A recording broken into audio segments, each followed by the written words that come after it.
नमस्कार, अग्निपथ देख रहे हैं आप और मैं हूं आपके साथ राखी। चुनावी तैयारियों में जुटी छत्तीसगढ़ कांग्रेस का फोकस पिछले चुनाव में हारी हुई सीटों पर अभी से है। क्लोज फाइट वाली सीटों पर भी विशेष ध्यान दिया जा रहा है, लेकिन सवाल यह है कि क्या 2018 में जीती हुई सीटों पर चुनौती कम है?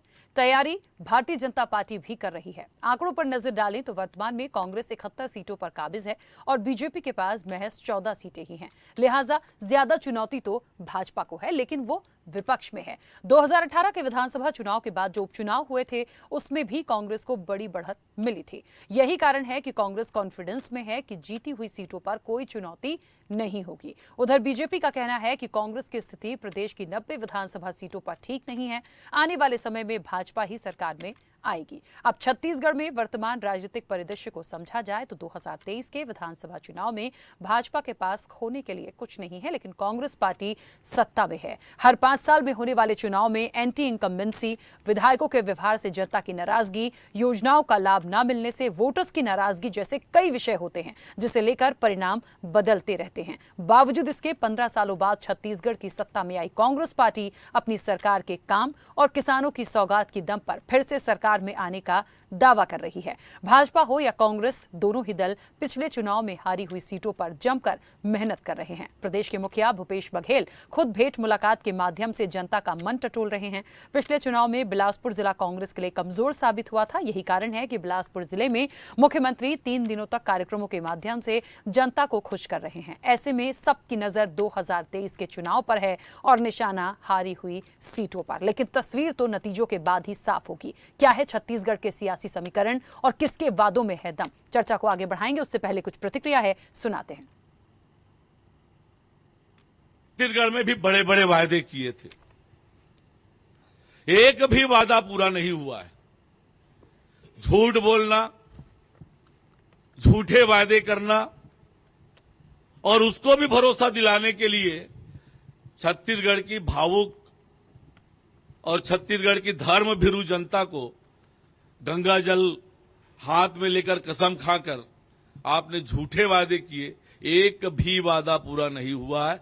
तो कांग्रेस की फितरत रही है झूठे वादे करना। कहावत है, आवन लगे बारात तो औटन लगे कपास, और कांग्रेस विशुद्ध रूप से इसी रणनीति पे चल रही है।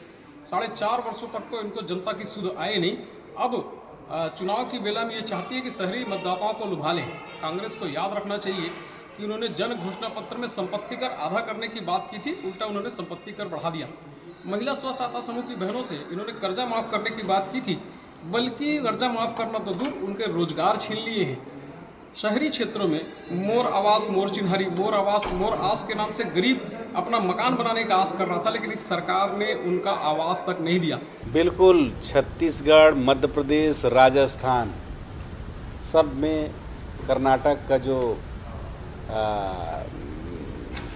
सिग्नल है, कर्नाटक का जो परिणाम है, संकेत है कि अब देश इसी रास्ते में चलने वाला है कि अब नफरत के लिए, अब तानाशाही के लिए, अलगाववाद के लिए, लोगों को दबाने के लिए, डराने के लिए, शोषण करने के लिए जो पॉलिसी चल रही।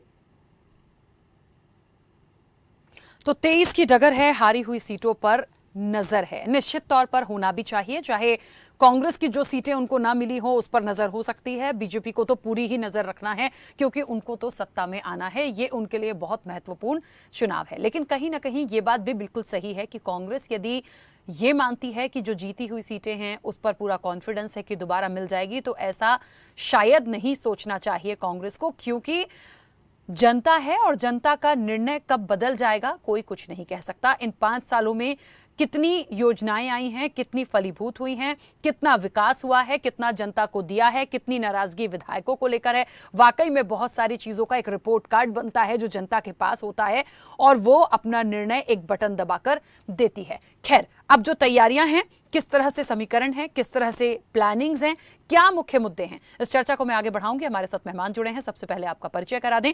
बीजेपी का पक्ष रखने के लिए डॉक्टर किरण बघेल हमारे साथ जुड़ी हैं। किरण जी, बहुत स्वागत चर्चा में जुड़ने के लिए। और कांग्रेस का पक्ष रखने के लिए वंदना सिंह राजपूत हमारे साथ जुड़ी हैं। वंदना जी, आपका भी बहुत स्वागत है। चर्चा की शुरुआत सबसे पहले वंदना जी, आपसे ही करना चाहूंगी क्योंकि लगातार भेंट मुलाकात कार्यक्रम हो रहे हैं। बिलासपुर को कहा जा रहा है कि पिछली बार थोड़ा सा कमजोर साबित हुआ था कांग्रेस के लिए, तो वहां पे भी लगातार भूपेश बघेल की जो बैठकें हैं, मीटिंग है, लोगों के बीच जाना है, तमाम चीजें चल रही हैं। देखिए, बीजेपी की भी तैयारी पूरी चल रही है, लेकिन ये जो बातें आ रही हैं हारी हुई सीटों पर फोकस की, कितना महत्वपूर्ण और चुनौतीपूर्ण मानते हैं, और क्या लगता है कि कांग्रेस उनको गेन कर पाएगी इस बार? देखिए, जैसे 2018 की बात करते हैं तो 2018 में हमारा एक प्लस था कि हमने क्या बोला था कि 65 प्लस हम लोग लाएंगे सीट। और आप देखेंगे कि आज 71 पर कांग्रेस की जो विधायक बैठे हैं। अगर अब हम देखते हैं कि सकारात्मक सोच रखना चाहिए। मैं मानती हूँ चुनौती है, लेकिन अगर हम सकारात्मक सोच रखते हैं और सकारात्मक सोच करके अगर कांग्रेस पार्टी काम करती है तो हम लोग इस समय 75 प्लस लेकर के चल रहे हैं। रही बात जहां जहां अगर जनता की नाराजगी है, तो जनता की नाराजगी को दूर करने के लिए लगातार कांग्रेस है, कांग्रेस के विधायक है, कांग्रेस के मंत्री हैं, कांग्रेस के मुख्यमंत्री जी हैं, लगातार काम कर रहे हैं। जैसे कि हम सब जानते हैं कि चुनाव एक परीक्षा ही है। चाहे 2018 की चुनाव की बात करें, चाहे 2023 की चुनाव की बात करें, जब जब चुनाव में जाना पड़ेगा वैसे उसकी तैयारी भी करनी पड़ती, क्योंकि हर एक परीक्षा है। और परीक्षा में ऐसा नहीं होता कि अगर आपका परीक्षा हफ्ता भर बचा है और हफ्ते भर ही पहले आप तैयारी कर रहे हो तो उसमें आपको उतना नंबर नहीं मिलता। अगर आपका परीक्षा है, साल भर की तैयारी होती है। वैसे चुनाव में हमने 5 साल की तैयारी की है। जैसे कि आप जानते हैं कि जब से कांग्रेस की सरकार बनी है, तब से कांग्रेस सरकार की एक ही मंशा है कि जो व्यक्ति खड़े हैं लाइन पे, पहले व्यक्ति से लेकर के उस पंक्ति के लास्ट व्यक्ति तक जो कांग्रेस सरकार की जन कल्याणकारी योजना है, सभी व्यक्ति तक पहुंचे, ये कांग्रेस सरकार की मंशा रही है। यही कारण है कि अगर हम उपचुनाव की भी बात करते हैं तो उपचुनाव में भी कांग्रेस को विजय मिला है। चाहे नगरीय निकाय चुनाव की बात करते हैं तो नगरीय निकाय चुनाव में भी कांग्रेस को जीत मिली है। तो हम बोल सकते हैं कि अगर कहीं पर हमारा अगर माइनस पॉइंट दिख रहा है तो उसको हम सुधारने की कोशिश कर रहे हैं। लगातार जनता से बात कर रहे हैं, लगातार जन कल्याणकारी योजना जनता को सौगात कर रहे हैं। तो अगर कहीं हमको लगता है कि हमारी कहीं पर माइनस पॉइंट है तो हम उस पर ध्यान देकर काम कर रहे हैं, क्योंकि जाहिर सी बात है अगर कोई सब्जेक्ट में हमको लगता है कि यहाँ पर माइनस है और तो उस सब्जेक्टों को हमको ज्यादा ध्यान देना पड़ता है। और ये तो चुनाव भी हमारी परीक्षा है। 2018 में जिस गलती को ये लोग भारतीय जनता पार्टी ने दोहराया था, उस गलती को हम नहीं दोहरा सकते, क्योंकि 2018 में हमने देखे थे कि भारतीय जनता पार्टी बहुत ओवर कॉन्फिडेंस में था। और ये ओवर कॉन्फिडेंस में हम नहीं 2018 में थे और नहीं 2023 में, क्योंकि 2023 में हमारे पास तो बहुत सारे मुद्दे हैं जनता के पास जाकर के बात करने के लिए। अगर आप देखेंगे 4.5 साल में हमने जितने जन कल्याणकारी काम किए हैं, चाहे हम बिजली बिल हाफ बोले, चाहे किसानों का ऋण माफ बोले, चाहे राजीव गांधी भूमिहीन मजदूर किसान योजना की बात करें, चाहे राजीव गांधी किसान न्याय योजना की बात करें, चाहे हम स्वयं सहायता समूह के 13,000 करोड़ कर्ज की माफ करें, हम देखते हैं कि स्वामी आत्मानंद स्कूल की बात करें, हाट बाजार क्लिनिक योजना की बात करें, कुपोषण मुक्त छत्तीसगढ़ बनाने की बात करें। वंदना जी, ये बात बिल्कुल सही है कि यदि किया है तो कुछ अच्छा ही मिलेगा। अब ये तो जनता के ऊपर है कि उन्हें इनमें से क्या क्या मिला है। लेकिन भारतीय जनता पार्टी जिस तरह से सीधे सीधे आरोप लगा रही है कि जब इलेक्शन होते हैं, चुनाव आते हैं, तो बहुत एक्टिव नजर आती है कांग्रेस, उसने इन 4.5 सालों में कुछ किया नहीं है। खैर, वो विपक्ष है, उनका अधिकार है आरोप लगाना, लेकिन अब उनकी क्या तैयारी है, मैं भी वापस आऊंगी आपके पास। किरण जी, मुझे एक बात बताइए, यदि ये माना जाए कि इन 4.5 सालों में कांग्रेस ने काम नहीं किया है, फिर भी आप देखिए अभी वंदना जी कह रही हैं, चाहे आप निकाय चुनाव ले लीजिए, दूसरे चुनाव ले लीजिए, और सबसे बड़ी बात जो उपचुनाव अभी हाल ही में होते वहां देख लीजिए, कांग्रेस को लगातार बढ़त मिली है। इसलिए उनको लगता है कि जनता उनको एक बार फिर से आशीर्वाद देगी। राखी जी, मुझे इस बात की खुशी है कि वंदना जी ने पहले ये स्वीकारा तो कि चुनौती उनके सामने है। चलिए वंदना जी, आपने कम से कम मान तो लिया कि कांग्रेस के सामने अभी फिर से सरकार बनाने की एक बहुत बड़ी चुनौती है। रही बात हमारे भाजपा की, तो जनता के सामने 15 साल बनाम कांग्रेस की 4 साल जनता ने देख लिया है। उनके पास बहुत अच्छी तरह तुलना करने का भी बहुत अच्छा मौका है। मुझे लगता है वंदना जी योजना के बारे में बोल रही थी, मुझे छत्तीसगढ़ में योजनाएं स्कीम कम स्कैम ज्यादा दिख रहे हैं। वंदना जी, आप जिस नगरीय निकाय चुनाव या जो भी चुनाव की बात कर रहे थे, आप खुद जानते हैं किस तरह सत्ता शासन का दुरुपयोग करके आप लोगों ने चुनाव जीता है। रही बात पिछले 6 महीने से लेकर 1 साल तक, छत्तीसगढ़ की जनता आश्चर्यचकित हो गई है कांग्रेस शासन में होने वाले भ्रष्टाचार को लेकर। चाहे शराब घोटाले के 2000 करोड़ के घोटाले हो, गौठान में 300 करोड़ के घोटाले हो, चावल घोटाले हो, अभी तो हाल ही में पीएससी घोटाला, पीएससी जैसे संवेदनशील और विश्वसनीय संस्था में भी घोटाले हो रहे हैं वंदना जी। तो छत्तीसगढ़ की जनता के सामने आपकी स्कीम पहुंची है कि नहीं पहुंची ये हमें नहीं पता, लेकिन स्कैम जो आपकी सरकार में जो स्कैम चल रहा है, भ्रष्टाचार चल रहा है, जो पैसे का बंदर बाट हो रहा है, वो जनता के सामने बहुत अच्छी तरह आ चुका है। आप जनता बहुत अच्छे से तुलना कर सकती है। हमारे शासनकाल में 15 साल के शासनकाल में एक भी स्कैम या एक भी भ्रष्टाचार की बात नहीं आई। आपके जुम्मा 4 साल बीते हैं और आप लोग ने 4 साल में मुझे लगता है 400 से ज्यादा घोटाले और भ्रष्टाचार जनता के सामने आ गई। तो मुझे लगता है जनता जनार्दन है और जनता अच्छे से फैसला कर सकती है कि किनके शासनकाल में छत्तीसगढ़ की जनता के साथ न्याय हुआ, विकास की गंगा किस सरकार ने बहाई है। जबकि भ्रष्टाचार हम देख सकते हैं छत्तीसगढ़ में पूरी तरह भ्रष्टाचार के चपेट में है। और रही बात संगठन के, तो मुझे लगता है छत्तीसगढ़ कांग्रेस में सब कुछ ठीक नहीं चल रहा है। चाहे विधायकों की बात ले लीजिए, बघेल जी का एकला चलो नीति चल रहा है जिसमें टीएस सिंह बावा जी का जो हम देख सकते हैं 2.5 साल का कार्यकाल हो, चाहे विधायकों में तालमेल की कमी हो, जैसे जिस तरह से वरिष्ठ नेता चाहे धनेन्द्र साहू हो, सत्यनारायण शर्मा जी को किस तरह से दरकिनारा किया गया हो, और बृहस्पति सिंह जी का देख सकते हैं जो लड़ाई हो रही है। इनके विधायक मंत्री अपने स्वयं के शासन पर प्रश्न चिन्ह उठाते हैं, चाहे वो जयसिंह अग्रवाल अपने कलेक्टर पर दोषारोपण कर रहे हो, अमितेश बघेल जी चना के दुर्गुण के बारे में बात कर रहे हो, या शैलेश पांडे जी पुलिस स्टेशन में रेट लिस्ट टांगने की बात कर रहे हो। तो कहीं ना कहीं संगठन के तौर पे भी देखा किरण जी ठीक है, लेकिन एक बात बहुत महत्वपूर्ण है आज की इस चर्चा की एक बात बहुत महत्वपूर्ण है। पहली बात तो है कि हम ये नहीं देख रहे हैं कि किस पर क्या आरोप है, किसके पार्टी में क्या चल रहा है। महत्वपूर्ण है जो हारी हुई सीटों पर मंथन चल रहा है, जो चुनावी तैयारी चल रही है। मैं बीजेपी से ये जानना चाहती हूँ, मैं आपसे ये जानना चाहती हूँ कि आपके लिए तो पूरी की पूरी चुनौती है छत्तीसगढ़ को जीतना। क्या आप मानती हैं इस चीज को? क्योंकि कांग्रेस तो हारी हुई सीटों पर मंथन कर रही है। नहीं, हम बिल्कुल भी चुनौती नहीं मानते। हम तो कहते हैं भाजपा के लिए बहुत ही अच्छा सुअवसर है, स्वर्ण सुअवसर है कि जनता ने 4 साल के कार्यकाल को कांग्रेस को देख लिया और वो अच्छी तरह तुलना करके, मुझे लगता है कहावत है ना, धूल क्या झोंकी किसी ने मेरी आंखों में, धूल क्या झोंकी किसी ने मेरी आंखों में, कम वक्त पहले से भी साफ दिखने लगा। छत्तीसगढ़ की जनता के ऊपर ये जुमला लागू होगा। कहीं ना कहीं वो ये छत्तीसगढ़ कांग्रेस की धूल झोंकने के बाद उनको काफी साफ दिखने लग गया है और ये निर्णय लेने में मुझे लगता है छत्तीसगढ़ की जनता सक्षम है। और ये हम भाजपा के लिए बिल्कुल भी चुनौती नहीं है। 4.5 साल में इन्होंने जिस तरह भ्रष्टाचार व्याप्त कर दिया है, तो हमें वापस सरकार बनाने में बहुत आसान होगा। और जनता के सामने इनका रिपोर्ट कार्ड ऑलरेडी चला जा चुका है। इनके खुद मुख्यमंत्री जी बता रहे हैं रिपोर्ट कार्ड किस तरह इनके विधायकों की हालत इतनी खराब है।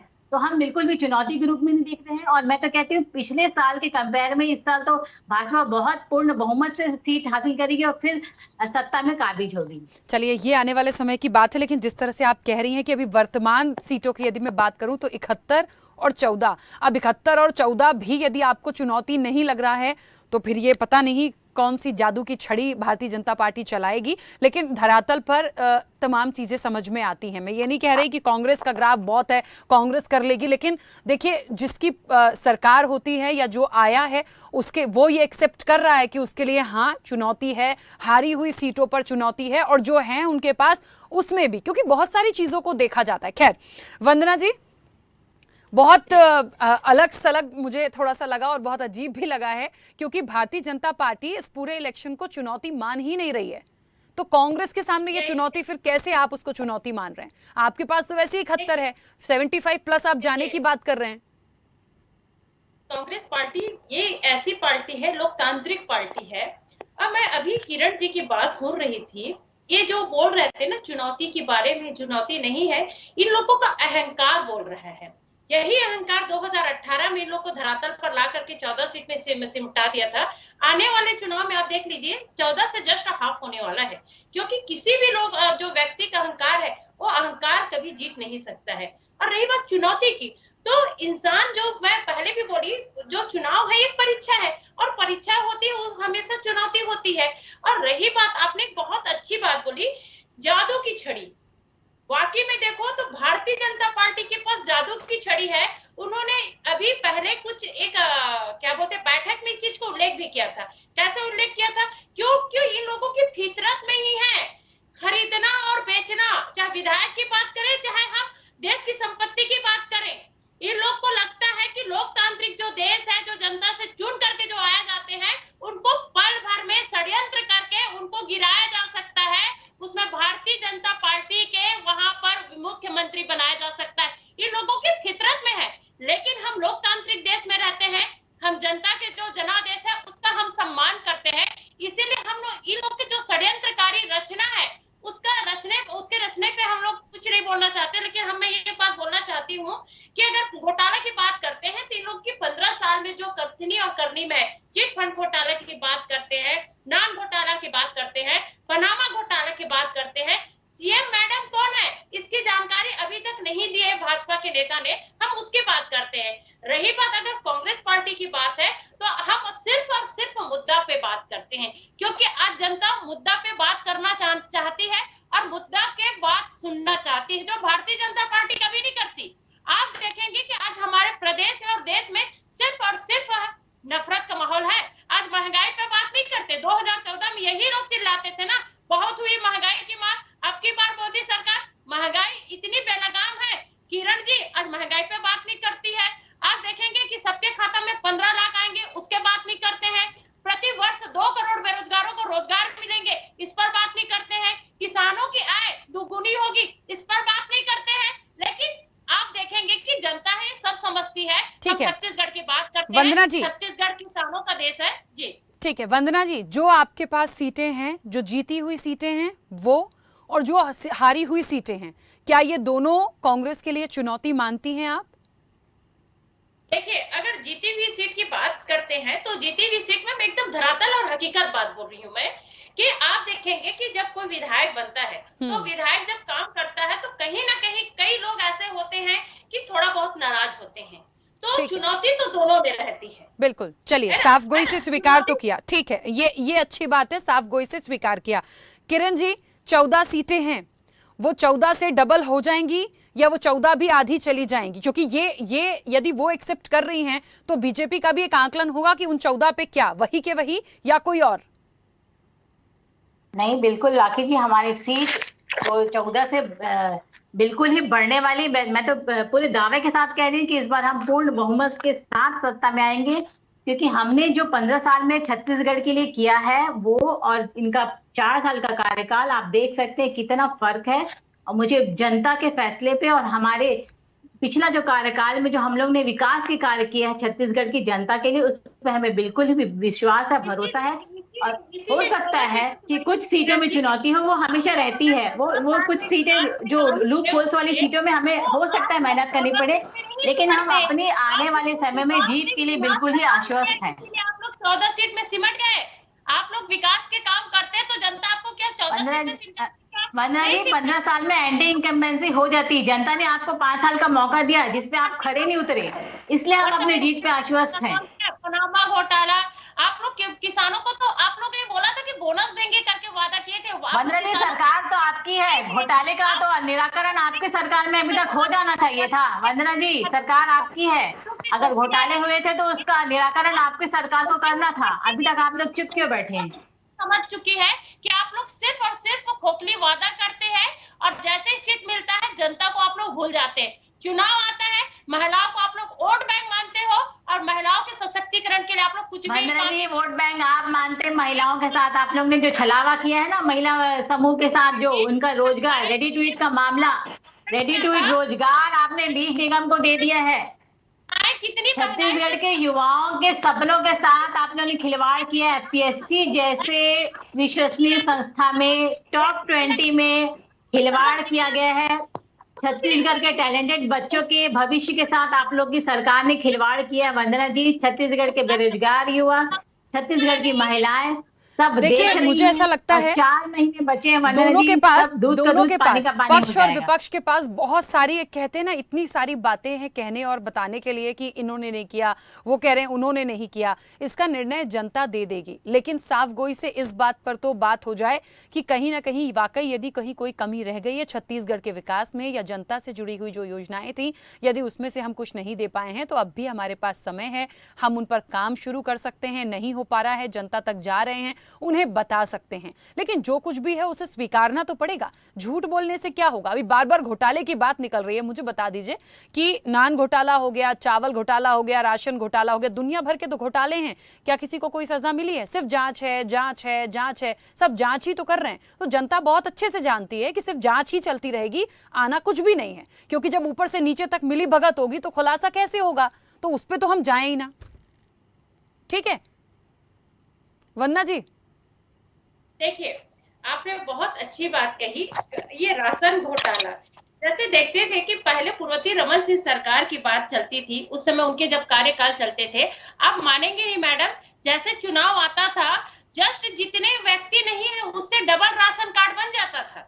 ये इन लोगों का घोटाला का बहुत बड़ा सबूत है। लेकिन जांच की बात करते हो, अरे आप देखेंगे इनके यहाँ तो कोई बात भी नहीं करते और नहीं कोई बड़े अधिकारी जो केंद्र सरकार, आज आप देखेंगे कि छत्तीसगढ़ के सरकार के साथ कितना सौतेला व्यवहार कर रहा है।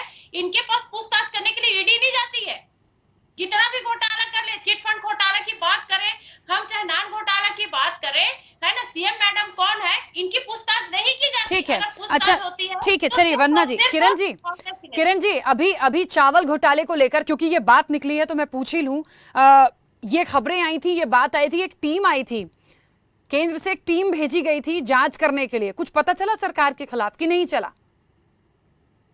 जी पूरी जांच हुई है। वो टीम अपने जांच के बाद जो अपना खुलासे, वो मेरे ख्याल से एक स्वतंत्र संस्था है वो टीम, और वो अपने खुलासे टाइम आने पर करेगी, मुझे ये आशा है। क्योंकि भूपेश और बघेल रही ने बात कहा था वंदना कि जी किसी कह को रही- भी भेज दीजिए, कुछ भी कर लीजिए, यहां से कुछ नहीं मिलेगा, हमने कुछ नहीं किया।